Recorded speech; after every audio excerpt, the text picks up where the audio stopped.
الرحمن الرحيم. وعن جابر بن سمرة رضي الله تعالى عنه قال: رأيت النبي صلى الله عليه وسلم متكئا على وسادة على يساره.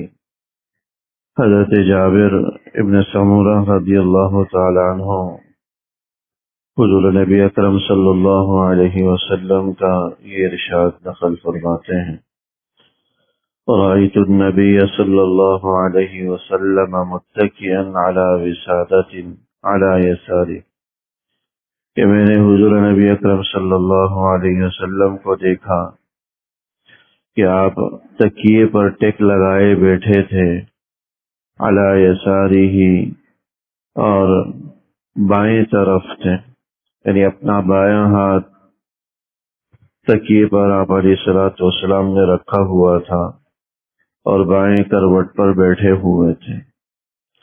یہ حضور علیہ الصلوۃ والسلام کی نشست کا ایک طریقہ یہاں پر بیان کیا گیا۔ حضور علیہ الصلوۃ والسلام کا نشست و برخاست کے اندر معمول کوئی لگا بندہ یا طے شدہ نہیں ہوتا تھا۔ آپ علیہ الصلوۃ والسلام کا معمول حسب سہولت کسی بھی نشست کو اختیار کرنے کا تھا۔ ہاں، یہ ملحوظ ضرور ہوتا تھا کہ ایسی نشست و برخاست، ایسی چال ڈھال، اس طریقے کا اٹھنا بیٹھنا جو متکبرانہ ہو، اسے ناپسند فرمایا کرتے تھے۔ بقیہ ہر قسم کی نشست و برخاست اور چال ڈھال حضور علیہ الصلوۃ والسلام اختیار کر لیا کرتے تھے۔ یہاں بیٹھنے کا ایک طریقہ حضور علیہ الصلوۃ والسلام کو ان صحابی نے بیٹھا ہوا دیکھا تو انہوں نے بیان کر دیا کہ آپ علیہ الصلوۃ والسلام تکیے پر ٹیک لگائے ہوئے تھے اور بائیں کروٹ پر تھے، یعنی اپنا بایاں ہاتھ تکیے پر آپ علیہ الصلوۃ والسلام نے رکھا ہوا تھا۔ روایات سے پتہ چلتا ہے کہ تکیہ یہ حضور علیہ الصلوۃ والسلام کو پسند تھا، تکیے پر ٹیک لگانا اس کو پسند فرماتے تھے۔ اور بعض روایات کے اندر یہ بھی حضور نے فرمایا کہ اگر کوئی تمہیں خوشبو پیش کرے یا کوئی تمہیں تکیہ پیش کرے تو لینے سے انکار نہ کرو، کہ اس کو قبول کر لیا کرو۔ یعنی اگر کوئی استعمال کے لیے خوشبو پیش کر دے تو اس کو لے لینے میں، استعمال کر لینے میں کوئی حرج نہیں، بلکہ لے لینا چاہیے صرف استعمال کرنے کے لیے۔ اسی طرح اگر کوئی تکیہ بیٹھنے کے لیے گھر کے اندر ٹیک لگانے کے لیے آپ کو تکیہ پیش کرے تو اس میں بھی انکار نہ کرو، کیونکہ یہ دو چیزیں ایسی ہیں کہ اس میں انسان کو تکلف نہیں کرنا چاہیے۔ ایک تو اللہ کی نعمتیں بھی ہیں، اور دوسرا اس پہ نہ دینے والے پر کوئی بار ہوتا ہے اور نہ ہی لینے والے کی بوجھ پر کوئی بار ہوتا ہے، مشکل ہوتی۔ تو ہلکی پھلکی چیزیں ہیں، اگر کوئی بوقت ضرورت استعمال کے لیے دیتا ہے تو لینے سے انکار نہ کر۔ تو خود حضور علیہ الصلوۃ والسلام کو تکیے پر ٹیک لگانا یہ پسند تھا، اور جو ہے اسی کی ترغیب دی کہ اگر کوئی تکیے پر ٹیک لگانے کے لیے تمہیں تکیہ فراہم کرے تو اس سے بھی انکار نہ کرو، اسے بھی لے لیا کرو۔ تو مختلف انداز سے حضور علیہ الصلوۃ والسلام کی نشستوں کا تذکرہ ہے، جیسے کہ بعض روایات کے اندر احتبا گھوٹ مار کر بیٹھنے کا اس دن تذکرہ آیا تھا کہ دونوں گھٹنے اٹھا کر پاؤں نیچے لگائیں اور دونوں ہاتھوں سے اپنے گھٹنوں کو پکڑ لیں، جیسا کہ بعض حضرات بیٹھتے بھی ہیں۔ اس طرح کی نشست بھی آپ علیہ الصلوۃ والسلام نے اختیار کی۔ ایسے ہی بعض روایات کے اندر جو ہے چوکڑی مار کر بیٹھنا، چار زانوں بیٹھنا، اس قسم کی نشست کا بھی حضور علیہ الصلوۃ والسلام سے ثبوت ہے۔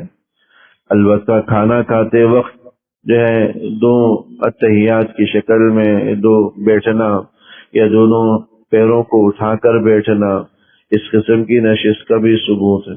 تو وقتاً فوقتاً مختلف انداز سے بیٹھنے کا ذکر ہے، اور اس کی وجہ میں نے عرض کر دی تھی کہ کیونکہ آپ علیہ الصلوۃ والسلام سے کوئی لگی بندی نشست کا طریقہ منقول نہیں ہے۔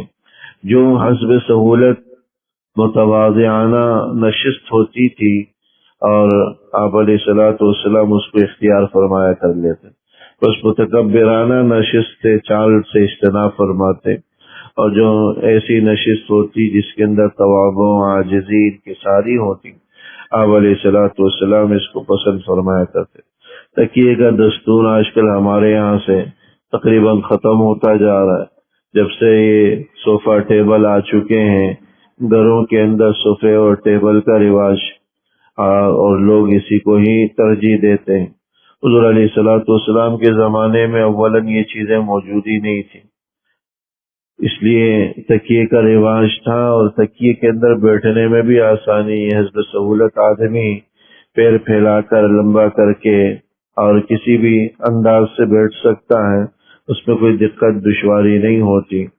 اور برخلاف کرسی پر نشست کی اگرچہ منع وہ بھی نہیں ہے، صوفے اور ٹیبل کی نشست یہ بھی ممنوع نہیں ہے، ناجائز غلط نہیں ہے، گنجائش ہے، اور اس کو استعمال کرنے میں بھی کوئی حرج اور قباحت کی بات نہیں ہے۔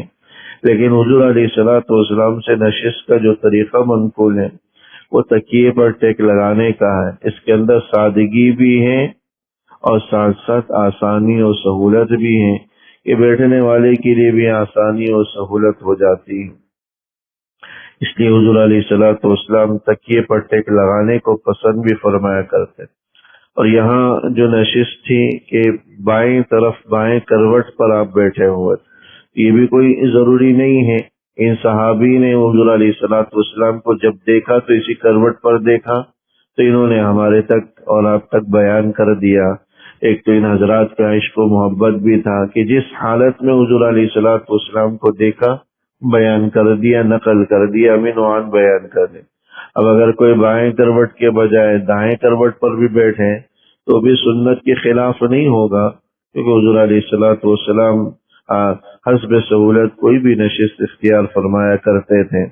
اس دوران ان صحابی نے جب دیکھا تو آپ بائیں کروٹ پر تھے، اس لیے اگر کوئی آدمی اتباع سنت کی نیت سے بھی اگر اس طرح کی نشست اختیار کرتا ہے، اس طرح بیٹھتا ہے، تو امید ہے وہ اجر و ثواب کا جو ہے سبب بنے گا، اور وہ شخص اجر و ثواب کا حقدار ہوگا۔